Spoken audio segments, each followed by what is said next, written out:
Welcome to Man Does Tech, where I solve the problems you didn't even know you had. You begin by confirming prerequisites because missing micro G is the most common blocker. Install or update micro G first. This handles Google sign-in. Once done, backup Vanced data or playlists to avoid losing settings during reinstallation. Next, enable install from unknown sources for the file manager or browser you'll use. Make sure you understand the prompt. Do this now so the installer can run without interruption and keep the device charged. Interrupted installs often corrupt the package. You should uninstall the broken Vanced build and clear residual app data in settings. Leftover files can persistently trigger crashes. After removal, install micro G first. Vanced relies on that service to authenticate.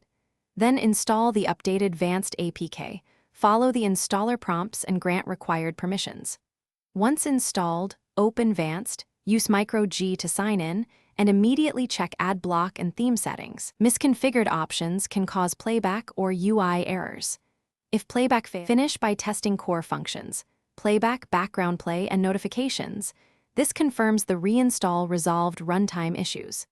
If sign-in still fails, force stop Vanced, clear app cache and storage, then reinstall micro G. Authentication services are frequently the culprit. Make sure battery optimization isn't restricting background play. If problems persist, restore your backup and consider using the official app temporarily. Keeping an official alternative avoids losing access while you troubleshoot further. One key tip: always preserve a backup before major changes. Thanks for watching. If you found this helpful, don't forget to like and subscribe.